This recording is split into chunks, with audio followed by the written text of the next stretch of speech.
La grâce, la miséricorde et la paix sont avec vous de la part de Dieu le Père et de la part de Jésus-Christ, le Fils du Père, dans la vérité et dans l'amour.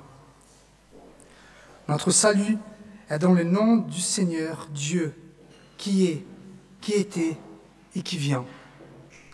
Je vous invite dans ces moments à vous lever pour chanter un psaume.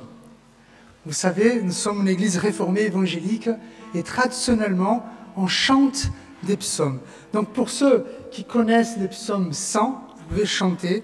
Et pour ceux qui ne connaissent pas, vous pouvez essayer de chanter ces psaumes ensemble.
Encore debout pour entendre le texte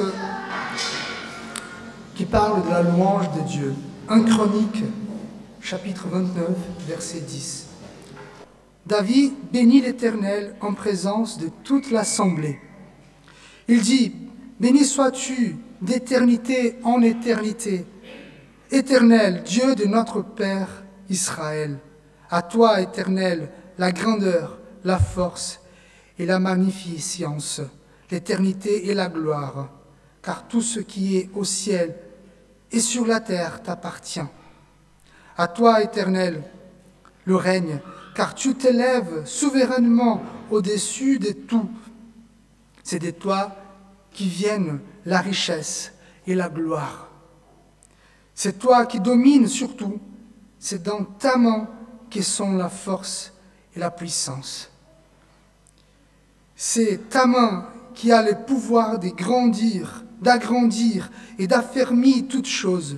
Maintenant, ô notre Dieu, nous te louons et nous célébrons ton nom glorieux. Voilà, c'est David qui devant toute l'assemblée, il loue le nom de Dieu.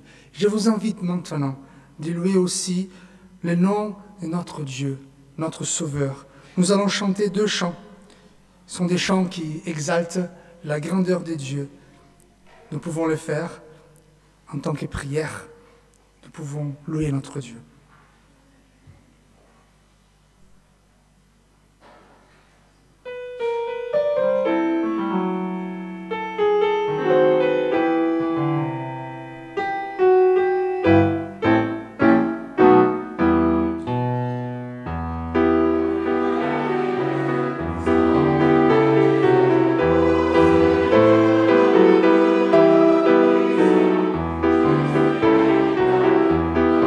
Amen.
vous asseoir. Notre Dieu, il est puissant, il est grand, et nous venons de chanter ensemble la grandeur de Dieu.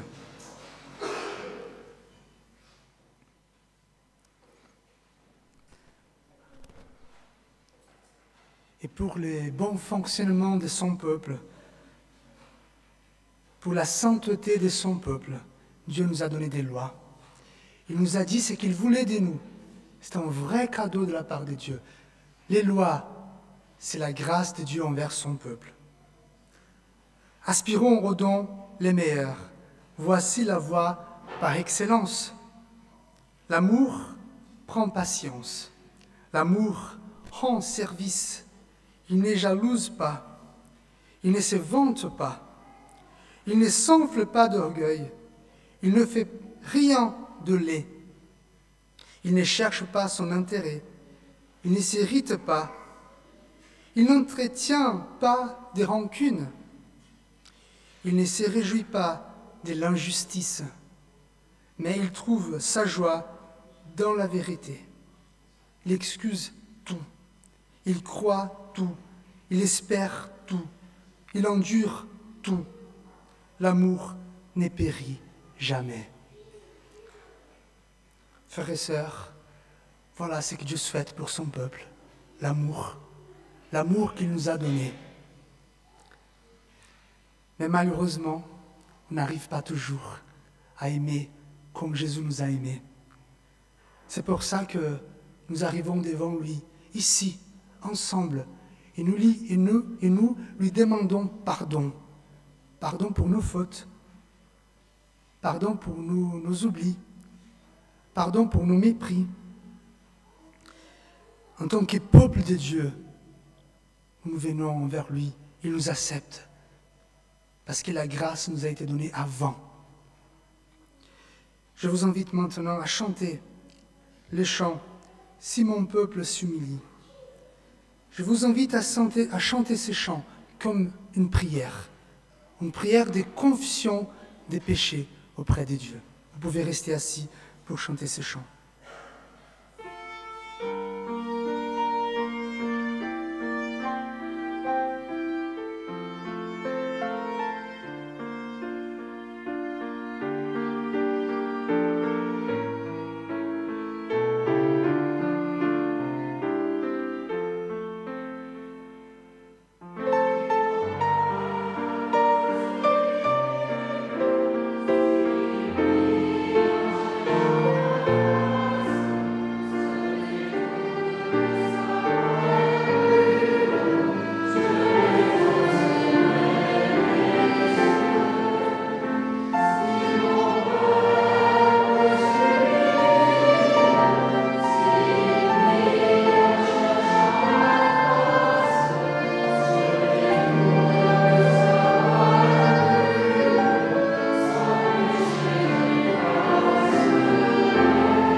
Nous humilions auprès de Dieu.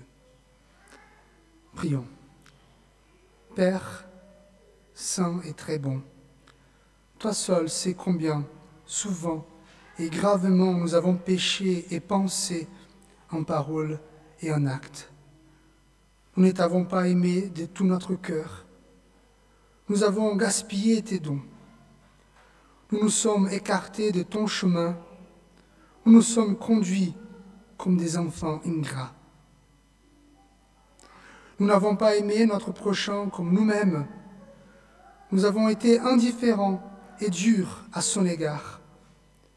Nous avons cherché notre seul avantage et pensé à notre propre intérêt. Seigneur, aie pitié de nous, car nous sommes honteux et tristes de t'avoir déplu. Pardonne-nous aussi les fautes que nous oublions. Ramène-nous à toi, ne nous laisse pas périr. Que ta grâce pénètre et purifie nos cœurs, afin que nous vivions dans ta lumière et que nous marchions dans tes voies. Nous prions au nom de Jésus-Christ, notre Seigneur. Amen. Je vous invite à vous lever pour écouter le pardon de Dieu, pour recevoir ce pardon, parce qu'il est fidèle.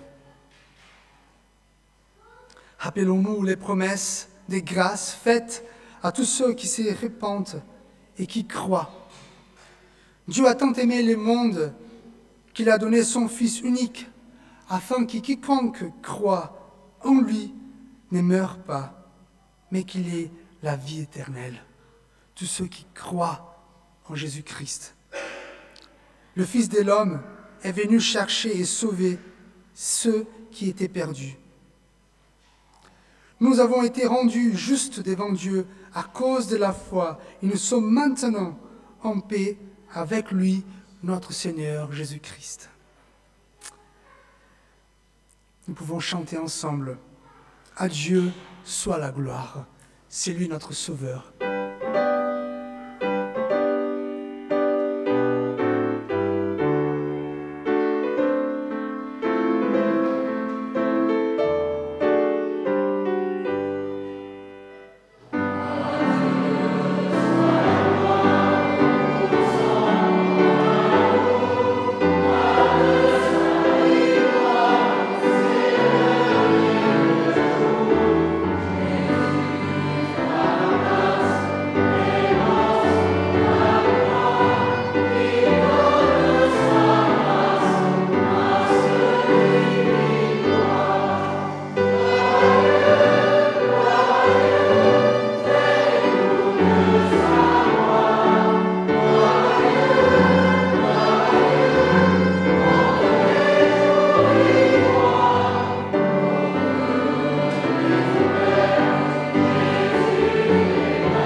Rester debout pour qu'on puisse confesser notre foi ensemble.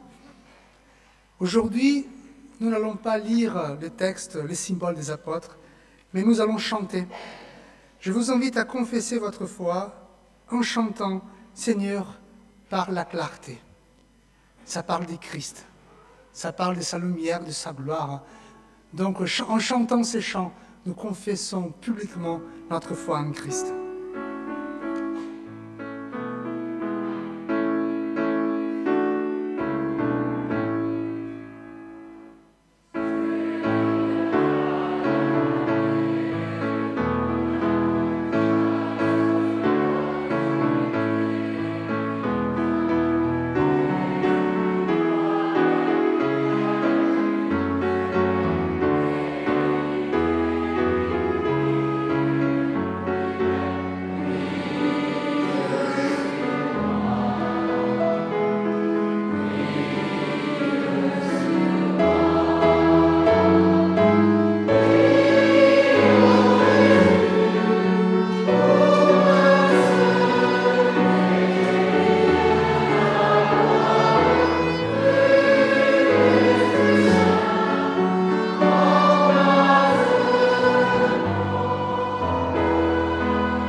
pouvez vous asseoir.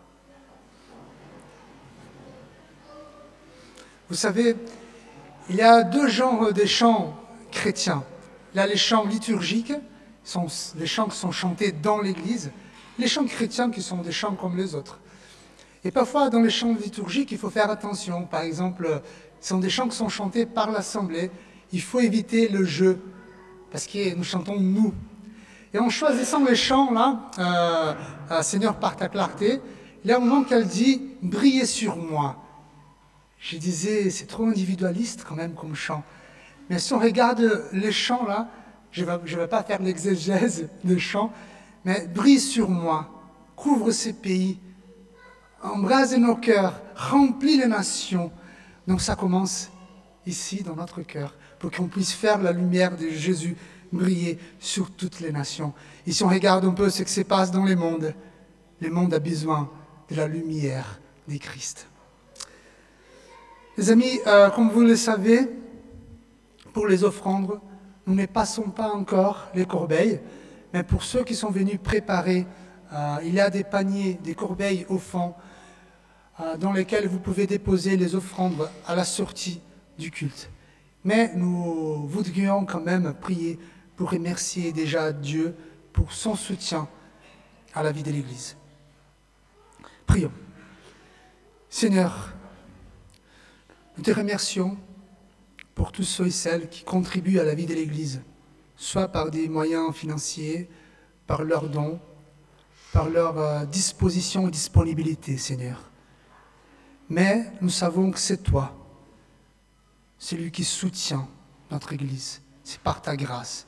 Nous te remercions. Et qu'on puisse bien utiliser l'argent avec sagesse pour la gloire de ton nom, pour l'avancement de l'Évangile et la gloire de Christ Jésus. Nous te prions au nom de Jésus. Amen.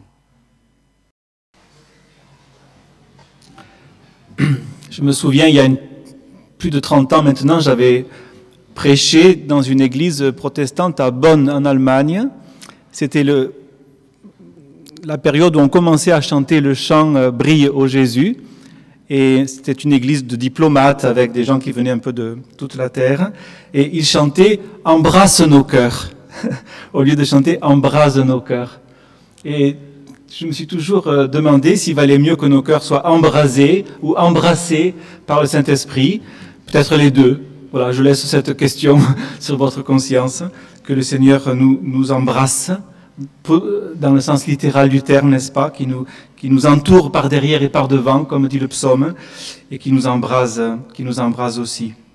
Donc c'est avec grande joie que j'ai répondu à l'invitation de Fabio et aussi du Conseil pour réfléchir ensemble, et nous l'avons fait hier, sur le ministère des diacres, qui est un ministère biblique, un ministère que la Réforme a remis en évidence, en valeur, mais qui s'est perdu en grande partie dans les églises, y compris dans les églises réformées, en tout cas en France. Et donc nous avons passé des moments, j'ai trouvé très, très enrichissants et réconfortants hier autour de ce thème. Et nous poursuivrons cette réflexion cet après-midi à partir de 14h au presbytère. Mais ce matin, la prédication va aborder par un certain angle la question du ministère des diacres.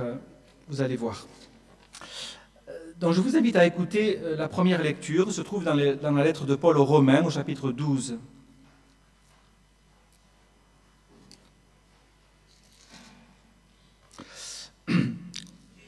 Dans la lettre de Paul aux Romains, au chapitre 12, je vais lire les versets 4 et 5, et puis les versets 10 à 13.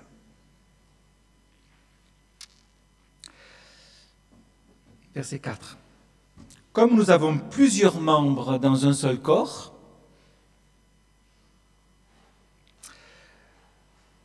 et que tous les membres n'ont pas la même fonction, ainsi, nous qui sommes plusieurs, nous formons un seul corps en Christ. Et nous sommes tous membres les uns des autres. Même les enfants, et même ceux qui ne sont pas là parce qu'ils sont trop âgés ou parce qu'ils sont malades. Nous sommes tous membres les uns des autres. Au verset 10, « Par amour fraternel, soyez pleins d'affection les uns pour les autres. Par honneur, usez de prévenance réciproque. Ayez du zèle et non de la paresse. Soyez fervents d'esprit. Servez le Seigneur. Réjouissez-vous en espérance.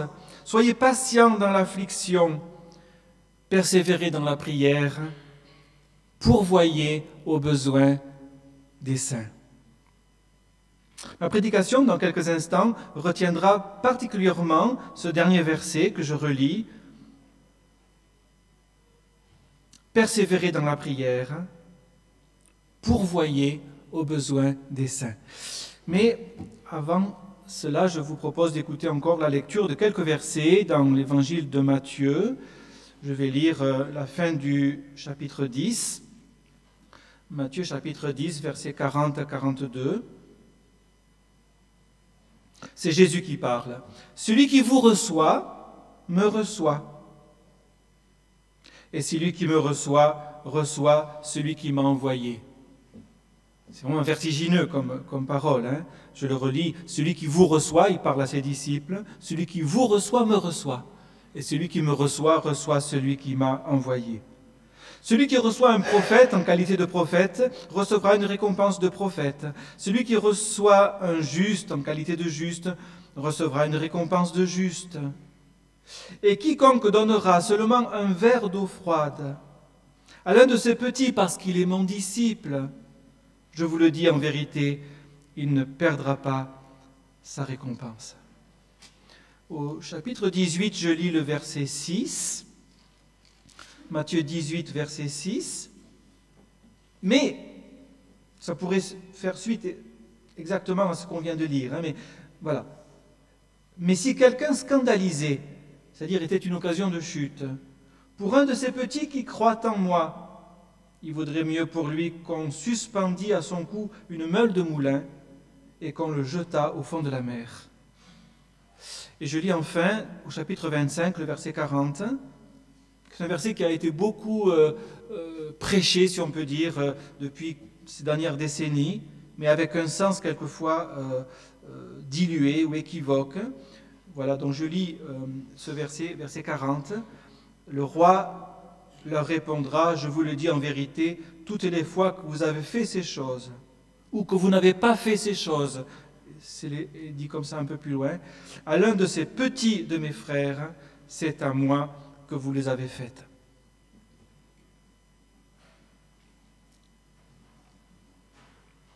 Avec le verset 6 du chapitre 18, donc si quelqu'un scandalisait un de ces petits qui croient, mieux vaudrait que l'on suspendît à son cou la meule d'un moulin. Il faut dire, mais qui c'est qui a pu dire une parole pareille?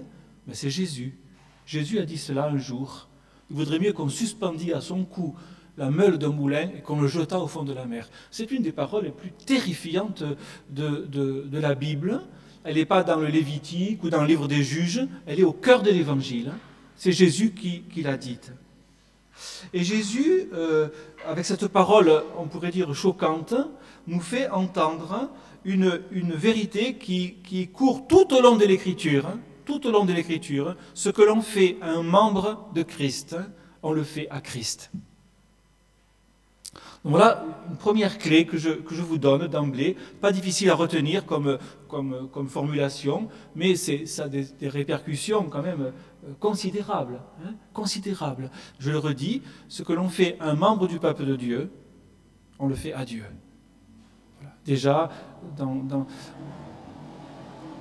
le livre de la Genèse, je bénirai ceux qui te béniront, je maudirai ceux qui te maudiront. C'est-à-dire ce qu'on fera à Abraham ou à sa descendance, on le fait à Dieu. Ah, on n'y a pas pensé.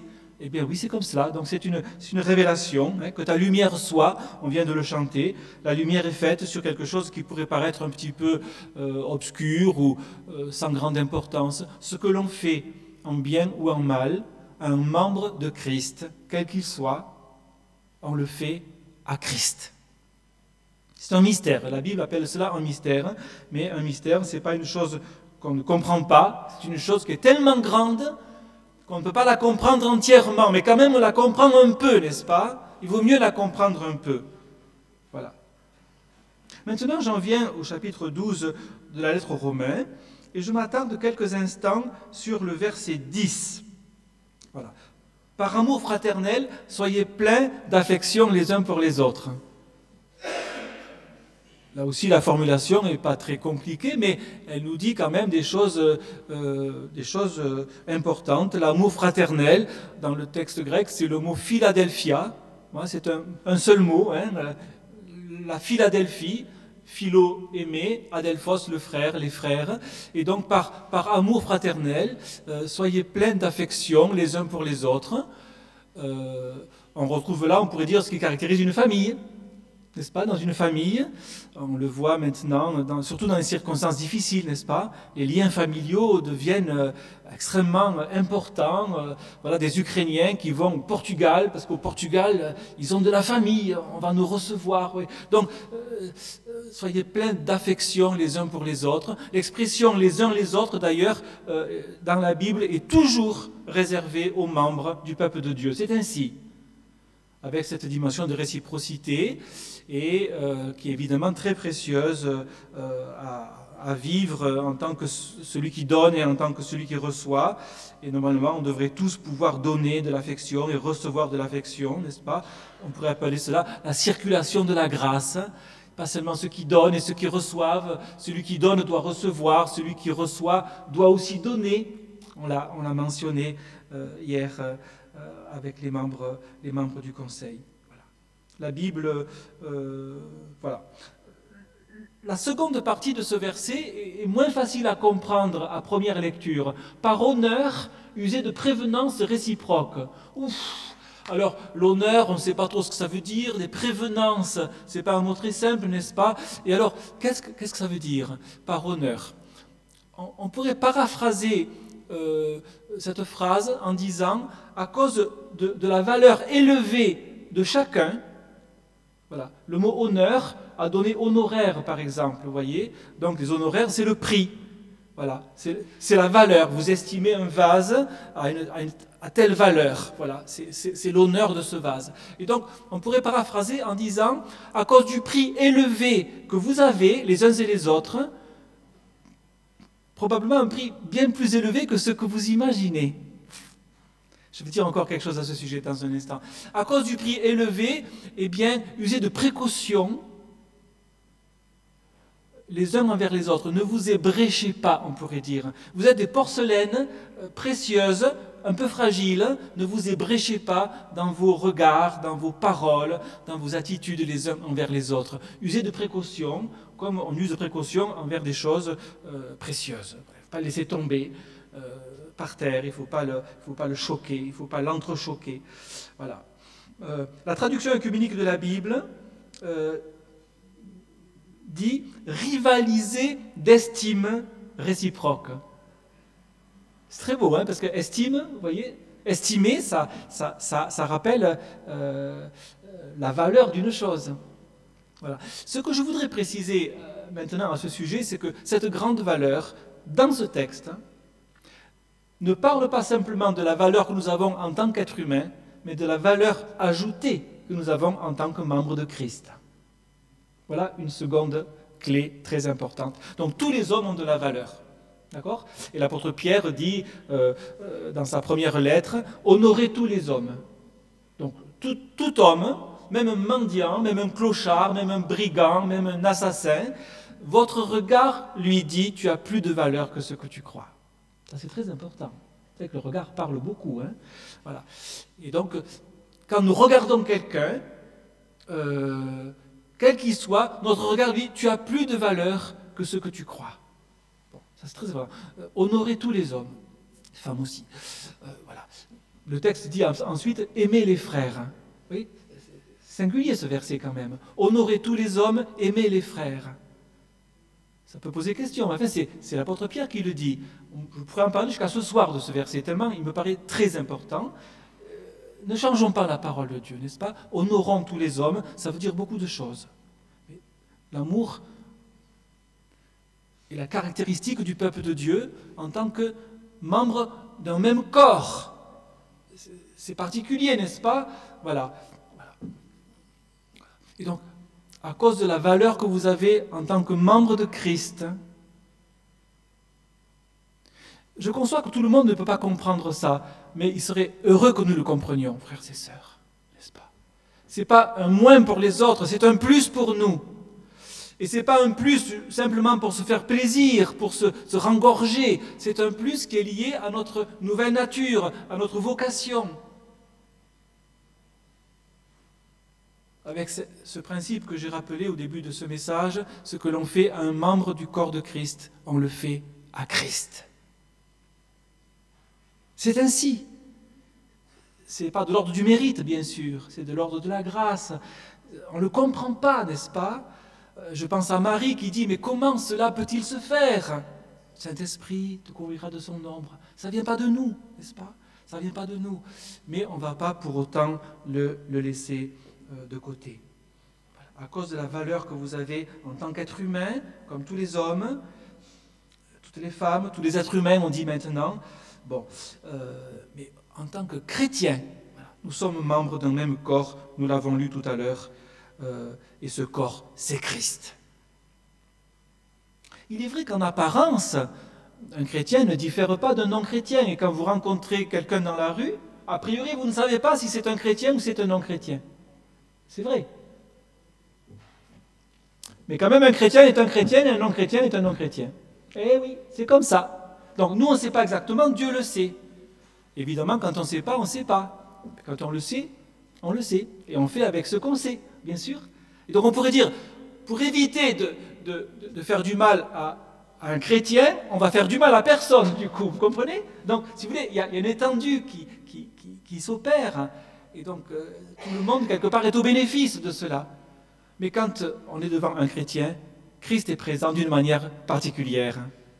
Il faut que nous comprenions cela, sinon nous avons perdu la notion de sainteté, nous avons perdu la notion d'espérance et même la notion de la foi.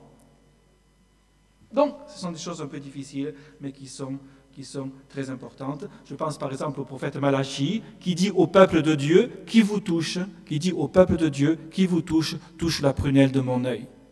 C'est Dieu qui dit ça, c'est étonnant, n'est-ce pas?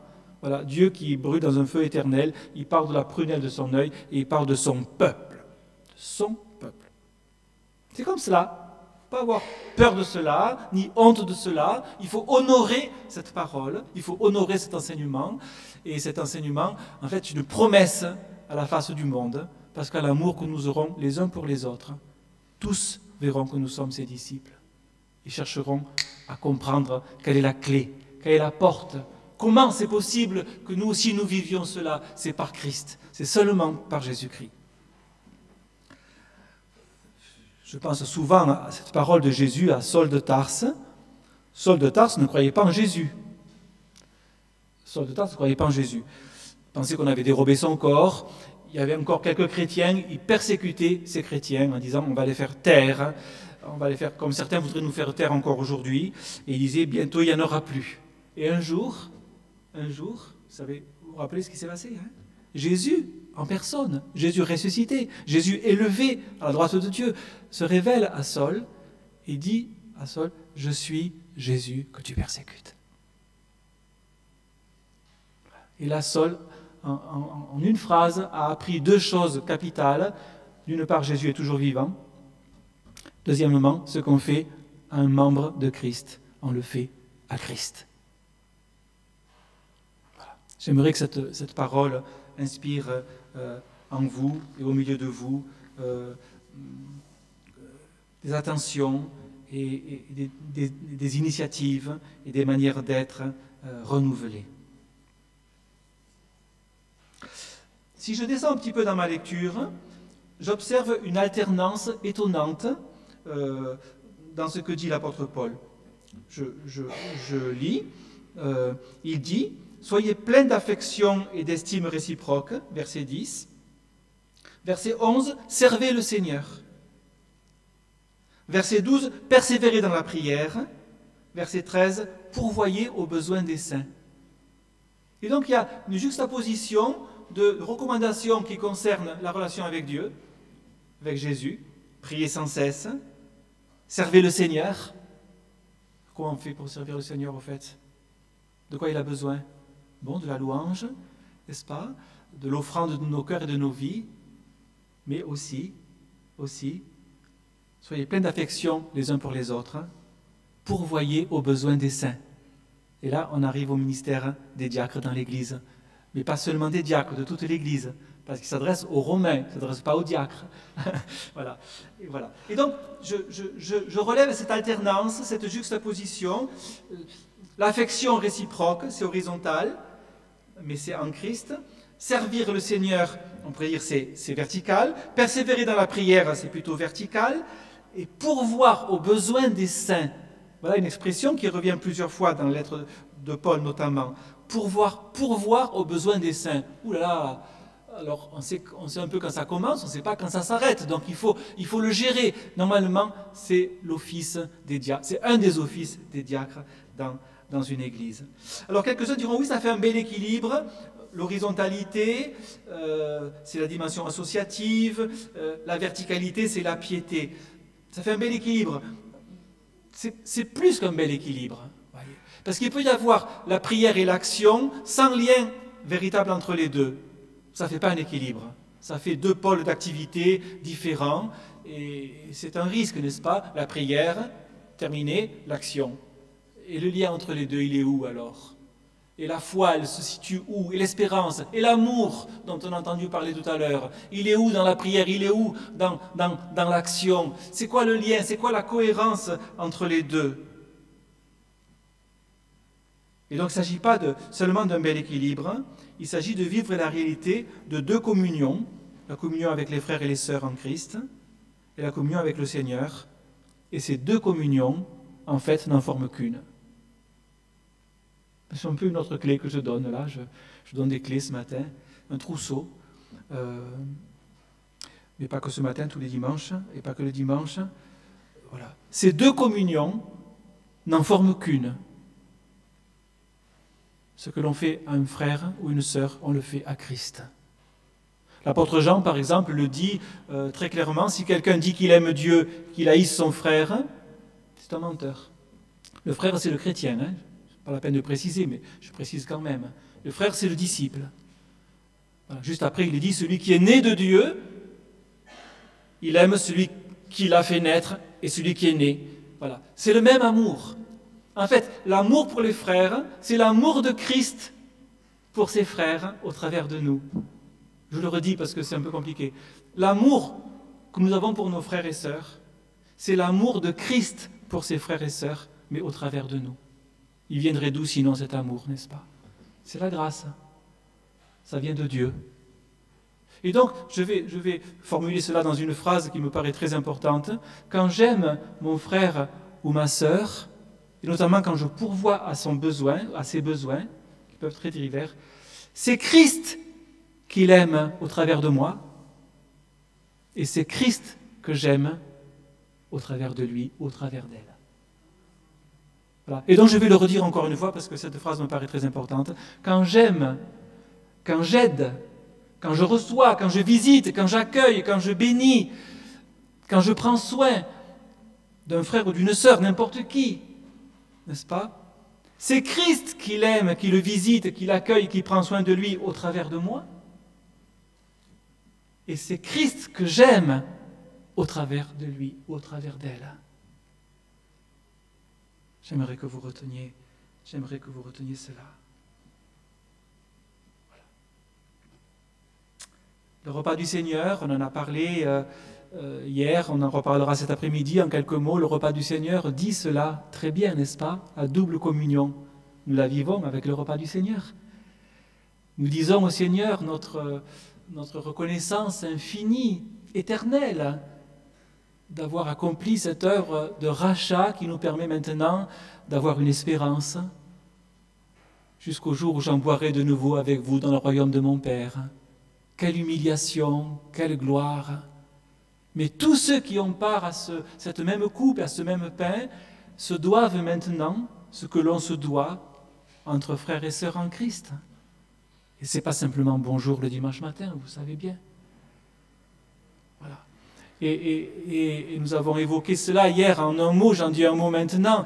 Il y en a qui ont pris la scène, le repas du Seigneur toute leur vie, qui maintenant ne peuvent plus le prendre. Pas parce qu'ils ne veulent pas, parce qu'ils sont chez eux. Il y a quelque chose à faire, frères et sœurs. Ils ont besoin. C'est l'Église. C'est le corps de Christ. Si un membre souffre, tous souffrent. Personne ne le voit, mais la souffrance est là. Et si un membre est honoré, tous se réjouissent avec lui.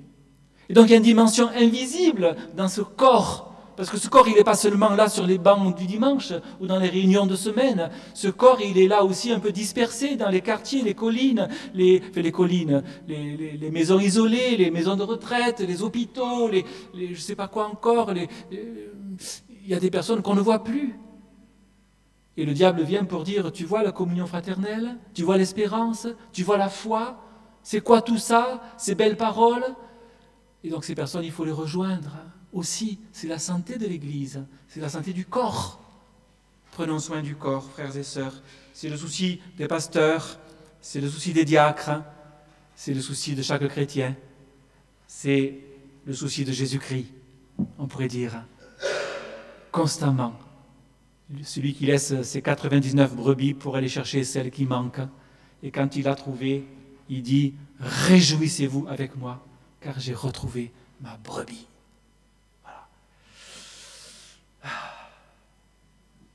Le livre des Actes nous parle par exemple d'un centenier, Corneille,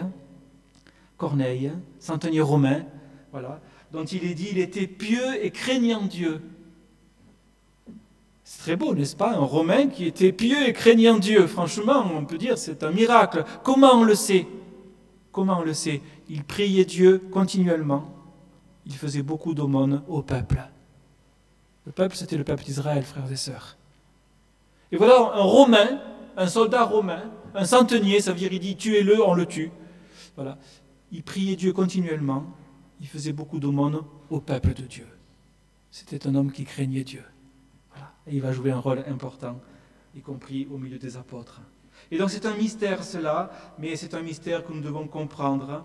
Nous devrions craindre de faire du mal, sous quelque forme que ce soit, à quelque frère ou sœur que ce soit, parce que ça serait faire du mal à Jésus-Christ.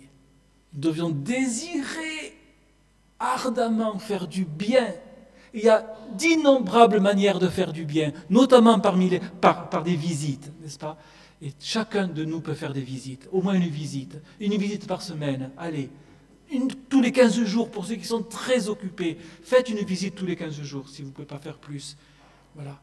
Eh bien, Christ sera honoré, à n'en pas douter, par cette démarche que lui-même a faite pour venir nous rencontrer. Quand j'aime et que je visite mon frère ou ma sœur, c'est Christ que j'aime et que je visite, et c'est Christ qui l'aime et qui le visite au travers de moi. Il faut que je m'arrête bientôt. Qu'est-ce que je vais dire encore? Quelqu'un pourrait dire comment aimer Dieu, c'est difficile. Hein? Eh bien, en aimant nos frères et nos sœurs, chrétiens. Oui. Alors souvent on me dit, oui, et les autres? Ben, les autres, on verra, n'est-ce pas? Enfin, la Bible parle de l'amour fraternel. Voilà. Et l'amour fraternel, c'est l'amour fraternel. Et quelque part, c'est exclusif. Et quelque part, cet amour, il est une démonstration que Christ n'est pas simplement une belle idée, mais une réalité, n'est-ce pas? Voilà. Et que tout ne revient pas au même à la fin des temps. Et non.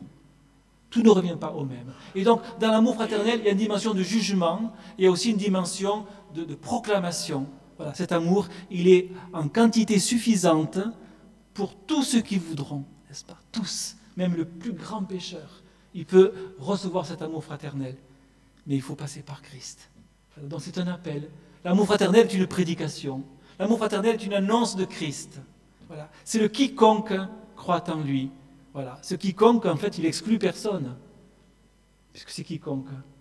Enfin, il ne comprend pas non plus tous les hommes. Voilà. Ce quiconque, vous voyez, c'est un jugement et c'est une promesse en même temps. Eh bien, c'est pourquoi l'Église est à la fois une occasion de trouble et une occasion de bénédiction. L'apôtre Paul le dit de plusieurs manières. Et ce n'est pas toujours facile à vivre. On n'est pas très habitué, n'est-ce pas?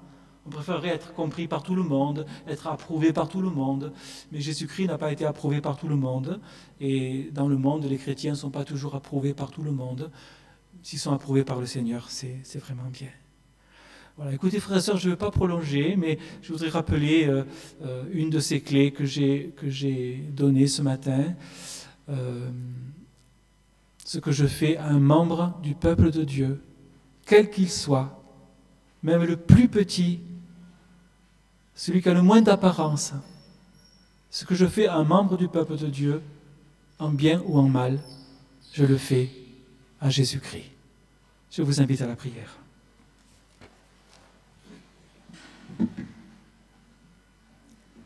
Seigneur,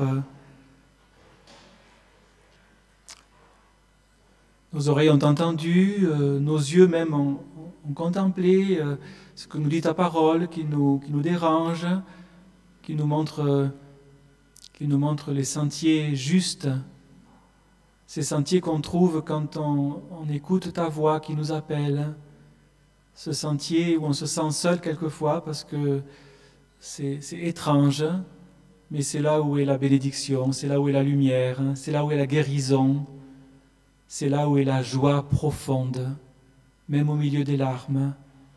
Seigneur, guéris-nous, Seigneur, affranchis-nous et conduis-nous dans ces sentiers de la justice, les sentiers de la grâce, les sentiers qui suivent les traces que tu as toi-même laissées pour nous.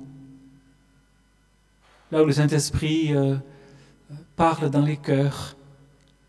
Dieu vivant, prends-nous par la main et conduis-nous. Que les dons que tu nous as accordés ne soient pas mis en sommeil, mais qu'ils soient rendus féconds et qu'ainsi beaucoup soient bénis. Et nous aussi, là où tu nous enverras. Seigneur, parle-nous encore, tes serviteurs t'écoutent. C'est toi que nous voulons aimer en premier. Sanctifie-nous par ta parole qui est la vérité. Amen.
Je vous invite à une prière d'intercession.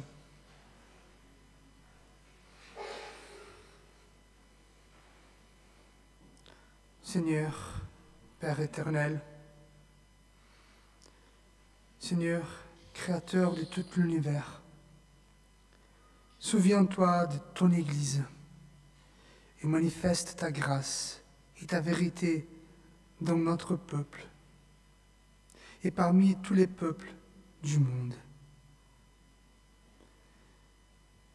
Seigneur, souviens-toi de nos proches et de nos amis, couvre-les de ta protection et environne-les de ton amour.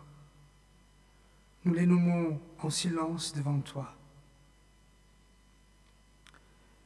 Père, souviens-toi des malades, des prisonniers, des mourants. Souviens-toi, Seigneur, de tous ceux qui sont en guerre, ceux qui sont prêts à s'entretuer. Seigneur, approche-toi de ceux qui sont dans le deuil, dans l'anxiété ou l'isolement. Donne à tous la paix, donne la foi et la consolation dans ton amour. Seigneur, nous te prions particulièrement pour cette guerre en Ukraine. Nous te prions pour que tu puisses apporter la paix, que tu puisses apporter le dialogue.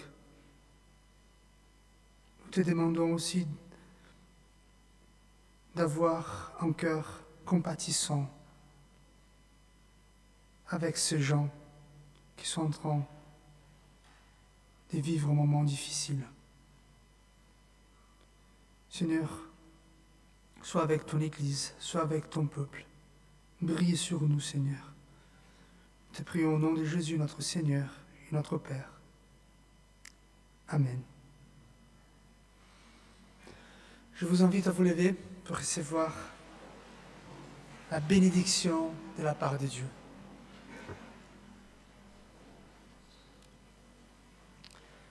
Que l'amour de notre Dieu, notre Père, que la grâce de Jésus, notre Seigneur, la consolation du Saint-Esprit soit avec vous tous, aujourd'hui et à jamais. Amen. Chantons les derniers chants. Chante, chante, peuple joyeux.